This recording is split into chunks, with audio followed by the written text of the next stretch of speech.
حقیقت میں خدا داد ہی تھا، کیونکہ اللہ تعالیٰ کی ذات نے آپ رحمت اللہ علیہ سے دین کا کام لینا تھا۔ کہتے ہیں اسی دوران اور اسی عمر میں آپ رحمت اللہ علیہ کو عربی سے دلچسپی پیدا ہوئی، اور آپ نے کتاب و سنت کو صحیح طور پر سمجھنے کے لیے صحیح اور فصیح عربی زبان پر عبور حاصل کرنے کے لیے کوششیں شروع کر دیں۔ آپ عربی ادب اور تاریخ، ثقافت و تہذیب اور شعر و شاعری سے واقفیت حاصل کرنے کے لیے قبیلہ ہیزل کی ایک شاخ جو مکہ کے جنوب مشرق کی طرف آباد تھی وہاں جاتے۔ یہ سلسلہ تقریباً 20 سال کی عمر تک چلتا رہا۔ یوں تحصیل علوم کے ساتھ اس میں بھی دلچسپی رہی۔ امام شافعی رحمۃ اللہ علیہ کا علمی مقام ایسا تھا کہ وہ بیک وقت حدیث، فقہ، اصول فقہ، عربی ادب اور شاعری میں مہارت رکھتے تھے۔ ان کا شمار ان چند عظیم علماء کرام میں ہوتا ہے جنہوں نے نہ صرف علم حاصل کیا بلکہ ایک نیا منہج بھی عطا کیا۔ آپ نے اصول فقہ کی بنیاد رکھی جو آج بھی اسلامی قانون کی بنیاد سمجھی جاتی ہے۔ آپ رحمت اللہ علیہ کا یہ قول آپ کی علمی دیانتداری کو ظاہر کرتا ہے کہ جب کوئی صحیح حدیث میرے خلاف ملے تو اسی کو میرا مذہب سمجھو۔ امام شافعی رحمت اللہ علیہ کی عبادت گزاری، زہد و پرہیزگاری بھی بے مثال تھی۔ راتوں کو قیام کرتے، کثرت سے تلاوت کرتے اور اللہ سے اپنا تعلق مضبوط رکھتے۔ وہ دنیاوی خواہشات سے بالکل بے نیاز تھے اور ہمیشہ آخرت کی تیاری میں مصروف رہتے۔ آپ کا تقوی ایسا تھا کہ فرماتے ہیں دنیا ایک سرائے ہے جس میں آدمی ایک لمحہ ٹھہرتا ہے اور پھر آگے بڑھ جاتا ہے۔ یہاں پر دوستو امام شافعی کی ذہانت کے حوالے سے اگر بات کی جائے تو امام شافعی رحمت اللہ علیہ کی غیر معمولی یادداشت ایک حیرت انگیز نعمت تھی جس نے انہیں فقہ، حدیث اور دیگر علوم میں بے نیاز بنا دیا۔ وہ جو بھی ایک بار پڑھتے وہ ہمیشہ کے لیے ان کے ذہن میں محفوظ ہو جاتا۔ ان کی اس غیر معمولی قوت حافظہ کا ذکر کئی روایات میں ملتا ہے اور خود انہوں نے بھی اپنی یادداشت کی تیزی کا راز بیان کیا۔ ایک موقع پر امام شافعی رحمت اللہ علیہ نے فرمایا کہ ان کی یادداشت فطری طور پر بہت تیز تھی، مگر انہوں نے اسے مزید مضبوط کرنے کے لیے کچھ اصولوں پر سختی سے عمل کیا۔ ان کا کہنا تھا گناہوں سے اجتناب یادداشت کی تیزی کا سب سے بڑا ذریعہ ہے۔ وہ فرماتے ہیں میں نے اپنے استاد محترم سے یادداشت کی تیزی کے بارے میں شکایت کی تو انہوں نے مجھے گناہوں سے بچنے کی نصیحت کی اور کہا علم ایک نور ہے اور اللہ کا نور گنہگار کو نہیں دیا جاتا۔ یہی وجہ تھی کہ امام شافعی رحمت اللہ علیہ نے ہمیشہ پاکیزگی اور تقوی کی زندگی گزاری۔ وہ نظر کی حفاظت کرتے، فضول باتوں سے اجتناب کرتے اور ہمیشہ اللہ کی یاد میں مصروف رہتے۔ اس کے علاوہ وہ علم حاصل کرنے کے لیے ایک خاص طریقہ کار اپناتے تھے جس کی بدولت ان کی یادداشت مزید مضبوط ہو جاتی۔ وہ ہمیشہ مکمل توجہ اور اخلاص کے ساتھ مطالعہ کرتے، بار بار دہرائی کرتے اور جو کچھ پڑھتے اس پر غور و فکر کرتے۔ ان کی اس عادات کی وجہ سے جو بات ایک بار ان کے ذہن میں آ جاتی وہ کبھی محو نہ ہوتی، بلکہ ان کی غذائی عادات بھی یادداشت کی بہتری میں اہم کردار ادا کرتی تھیں۔ وہ ہمیشہ ہلکی اور حلال غذا کھاتے، زیادہ کھانے سے اجتناب کرتے اور سادہ زندگی گزارتے۔ ان کا معمول تھا کہ وہ رات کے آخری حصے میں قیام اللیل کرتے اور اس وقت میں علم کی برکت کے لیے دعا کرتے جو ان کی یادداشت کو مزید طاقتور بنا دیتا۔ یہی وہ عوامل تھے جن کی بدولت امام شافعی رحمت اللہ علیہ کی یادداشت ناقابل یقین حد تک مضبوط تھی، اور وہ جو کچھ ایک بار پڑھ لیتے وہ ہمیشہ کے لیے ان کے ذہن میں نقش ہو جاتا۔ ان کی زندگی ہمیں سکھاتی ہے کہ علم کے لیے اخلاص، گناہوں سے پرہیز، توجہ، محنت اور دعا سب سے اہم عناصر ہیں جو کسی بھی انسان کی یادداشت اور علم میں برکت کا باعث بن سکتے ہیں۔ دوستو امام شافعی کا ایک قصہ بہت مشہور ہے۔ تاریخ میں لکھا ہے کہ امام احمد بن حنبل اپنے گھر والوں سے اکثر امام شافعی کے علم و فضل اور تقوی و پرہیزگاری کے بارے میں کثرت سے بیان کیا کرتے تھے۔ ایک دن امام احمد بن حنبل رحمۃ اللہ علیہ نے امام شافعی کو اپنے گھر آنے کی دعوت دی۔ امام شافعی تشریف لائے اور رات کا کھانا تناول فرما کر مہمانوں کے کمرے کا رخ کیا اور فوراً ہی بستر پر لیٹ گئے۔ امام احمد بن حنبل کی صاحبزادی نے صبح اپنے والد محترم سے عرض کیا ابا جان، کیا یہ وہی امام شافعی ہیں جن کے متعلق آپ ہمیں بکثرت بتایا کرتے ہیں؟ امام احمد حنبل رحمۃ اللہ علیہ نے فرمایا، ہاں۔ تو صاحبزادی نے عرض کیا، میں نے ان میں 3 ایسی باتیں دیکھی ہیں جن پر مجھے تعجب ہوا۔ امام احمد نے پوچھا، کون کون سی؟ بیٹی نے کہا کہ پہلی یہ، جب ہم نے رات کا کھانا دسترخوان پر لگایا تو انہوں نے خوب پیٹ بھر کر تناول فرمایا۔ دوسری یہ کہ کھانا تناول فرما کر وہ مہمانوں کے کمرے میں تشریف لے گئے اور بستر پر لیٹ گئے۔ رات کو نہ تو انہوں نے قیام اللیل کیا اور نہ ہی تہجد کی نماز پڑھی۔ اور تیسری بات یہ کہ فجر کی نماز بغیر وضو کے پڑھی۔ پانی کا جو لوٹا ان کے وضو کے لیے رکھا گیا تھا اس کو انہوں نے ہاتھ تک نہیں لگایا۔ امام احمد بن حنبل نے بیٹی کی تنقید بھری گفتگو سنی تو امام شافعی سے ان 3 امور سے متعلق استفسار چاہا۔ امام شافعی رحمۃ اللہ علیہ نے فرمایا، اے احمد، میں نے زیادہ کھانا اس لیے تناول کیا کیونکہ مجھے یقین ہے کہ آپ کا کھانا حلال روزی سے ہے اور آپ کریم بھی ہیں، اور کریم کا کھانا علاج ہوتا ہے جبکہ بخیل کا کھانا مرض ہوتا ہے۔ اور میں نے آسودہ ہونے کے لیے زیادہ کھانا نہیں کھایا، بلکہ میرے زیادہ کھانے کی وجہ یہ ہے کہ آپ کے کھانے سے اپنا علاج کروں۔ جہاں تک بات یہ ہے کہ میں نے قیام اللیل یعنی تہجد نہیں کیا، تو دراصل جب میں نے اپنا سر تکیے پر سونے کے لیے رکھا تو رسول اللہ صلی اللہ علیہ وسلم کی بعض احادیث میرے ذہن میں آ گئیں۔ میں نے ان پر غور و فکر شروع کیا اور ان سے 72 فقہی مسائل کا استنباط کیا جن سے مسلمان استفادہ کر سکتے ہیں۔ اس لیے مجھے قیام اللیل کی فرصت نہ ملی۔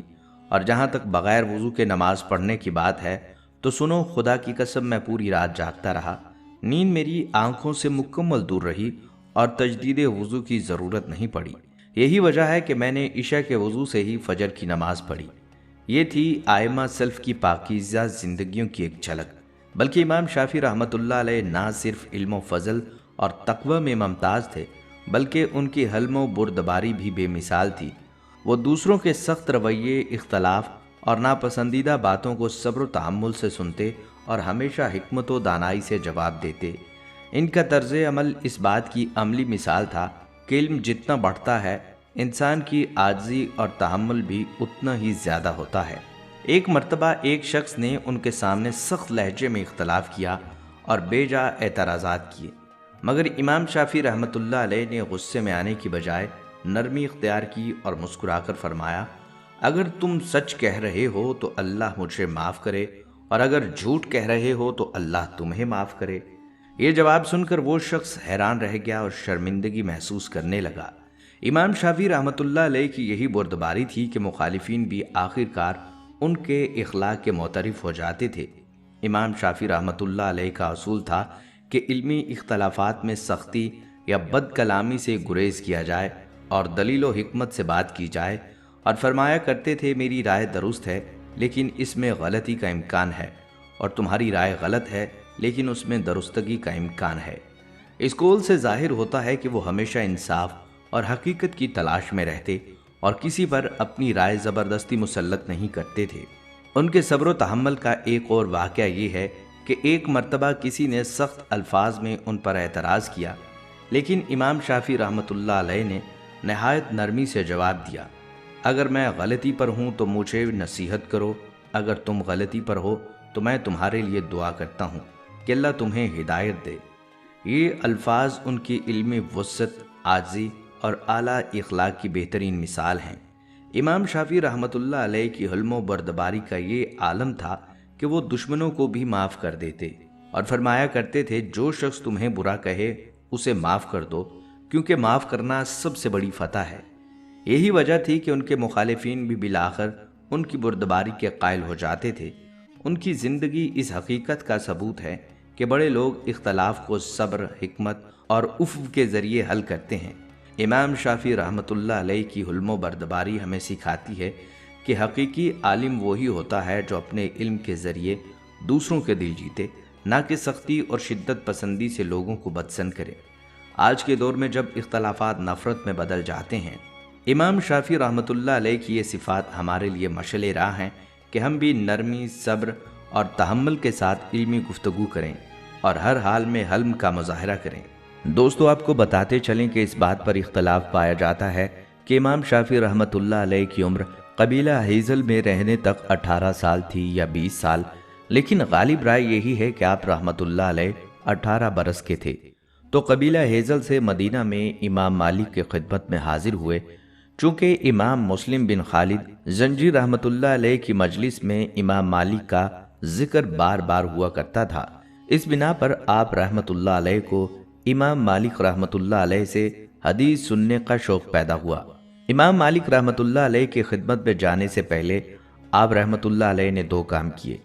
پہلا تو یہ کہ آپ نے موطا امام مالک کو زبانی یاد کر لیا، دوسرا یہ کہ امیر مکہ سے خطوط لکھوائے اور مدینہ پہنچ کر والی مدینہ کو پیش کیے۔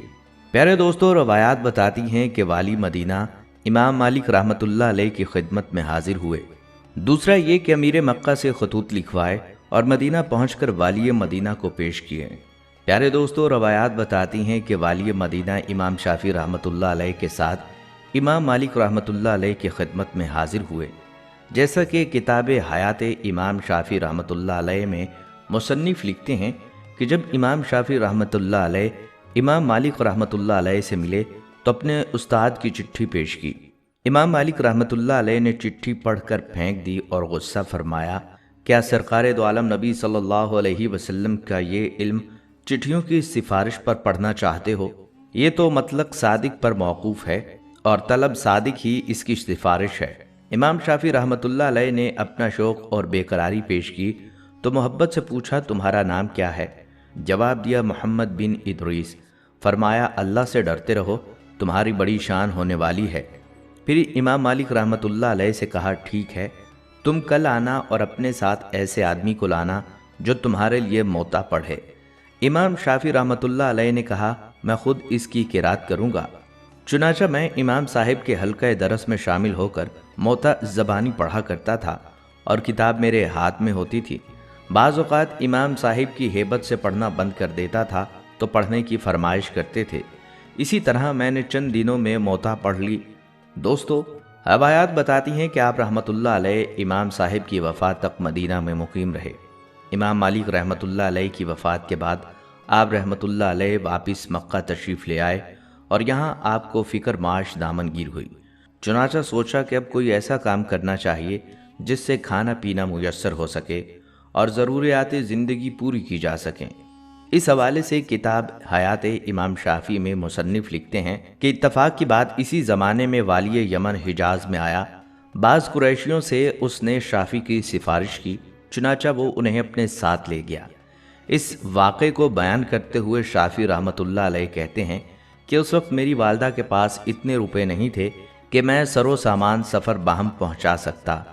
جب میں یمن پہنچا تو میں نے باقاعدہ کام شروع کر دیا اور والی کی طرح امور سر انجام دینے لگا۔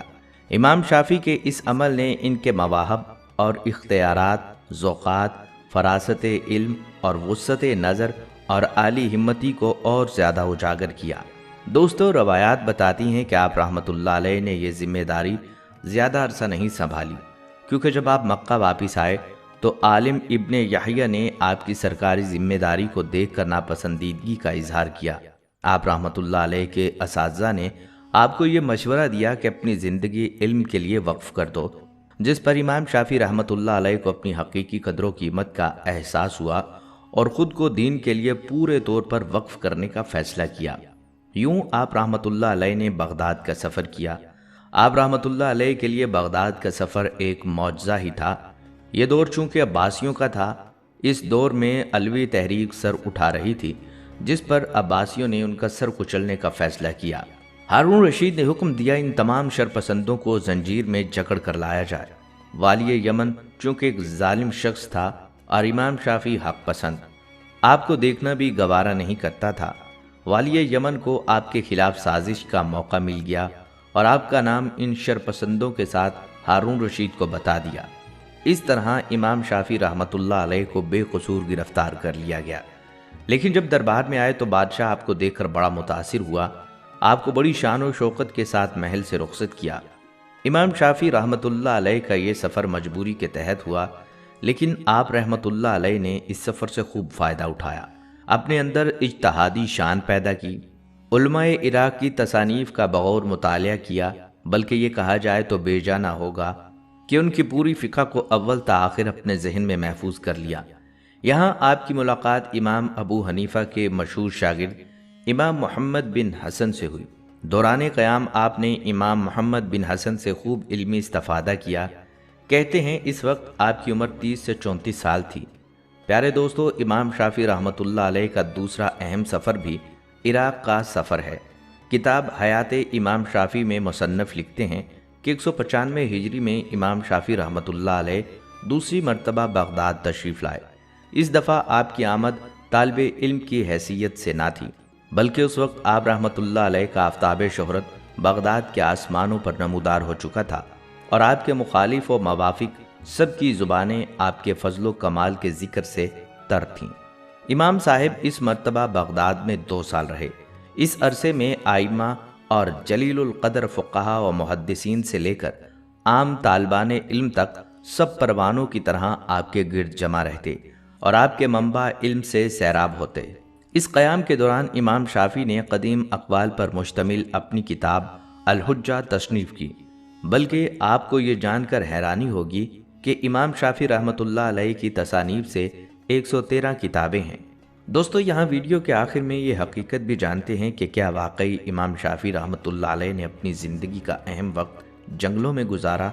تو جی ہاں، امام شافعی رحمۃ اللہ علیہ نے اپنی ابتدائی زندگی کا ایک اہم حصہ جنگلوں اور صحراؤں میں گزارا، لیکن اس کی وجہ کچھ اور تھی۔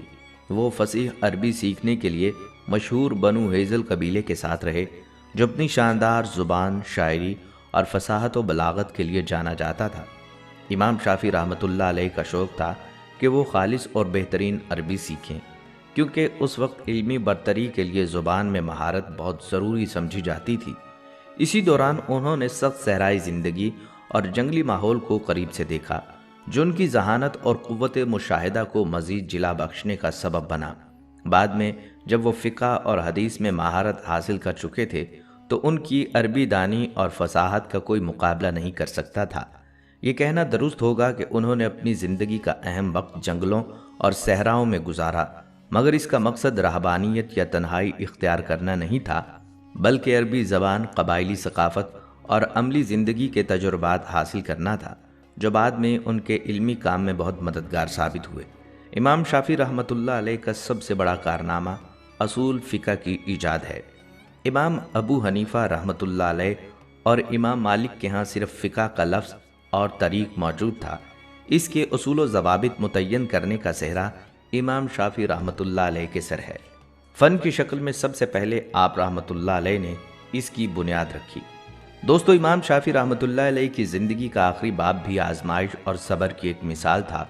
وہ زندگی کے آخری ایام میں ایک تکلیف دہ بیماری میں مبتلا ہو گئے تھے، جو دن بدن شدید ہوتی گئی۔ روایت کے مطابق وہ ایک ایسی بیماری میں مبتلا ہوئے جس کے باعث انہیں مسلسل جسمانی تکلیف کا سامنا تھا۔ اس بیماری نے ان کے جسم کو کمزور کر دیا تھا، لیکن ان کے حوصلے اور صبر میں کبھی کمی نہیں آئی۔ وہ ہمیشہ قضاء و قدر پر راضی رہنے والے شخص تھے اور اس تکلیف کو بھی اللہ کی رضا کا ذریعہ سمجھ کر صبر کے ساتھ برداشت کرتے رہے۔ جب ان کی بیماری شدت اختیار کر گئی اور وہ بستر علالت پر آ گئے تو ان کے شاگرد اور چاہنے والے ان کے گرد جمع ہو گئے۔ ہر کوئی افسردہ تھا اور ہر آنکھ اشک بار تھی۔ کسی کو یقین نہیں آ رہا تھا کہ وہ ہستی جو ہمیشہ علم و حکمت کے چراغ روشن کرتی تھی، اب آخری سفر پر روانہ ہونے والی ہے۔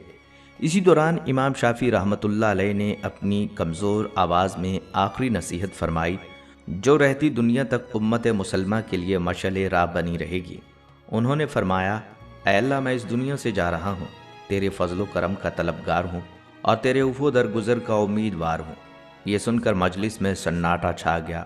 جو لوگ ہمیشہ سے ان سے علم سیکھتے تھے، آج وہ خاموش کھڑے تھے۔ کچھ کی آنکھوں میں آنسو تھے اور کچھ ہاتھ اٹھا کر دعا کر رہے تھے۔ پھر وہ لمحہ آیا جب امام شافعی رحمۃ اللہ علیہ اس دنیا کو ہمیشہ کے لیے الوداع کہہ گئے۔ روایات کے مطابق امام شافعی رحمۃ اللہ علیہ نے 204 ہجری میں مقدس دن جمعہ کی رات کو مصر میں وفات پائی، اور اس وقت آپ کی عمر 54 سال تھی۔ آپ رحمۃ اللہ علیہ کا جنازہ امیر مصر نے پڑھایا۔ آپ کو مصر کے شہر قاہرہ میں سپرد خاک کیا گیا۔ آج ان کا مزار قاہرہ میں موجود ہے۔ دعا کیجیے کہ اللہ تعالی ہمیں اپنے بزرگان دین اور اسلاف کی زندگیوں سے سبق سیکھنے کی توفیق عطا فرمائے، آمین یا رب العالمین۔ پیارے دوستوں اور میری بہنوں، ہمیں امید ہے کہ آپ کو یہ ویڈیو اچھی لگی ہوگی۔ اگر آپ کو یہ ویڈیو مفید ثابت ہوئی ہے تو اسے لائک کیجئے اور اپنے دوستوں کے ساتھ بھی شیئر کیجئے تاکہ وہ بھی اس سے فائدہ اٹھا سکیں۔ اگلی ویڈیو تک کے لیے اجازت دیجئے، اللہ حافظ۔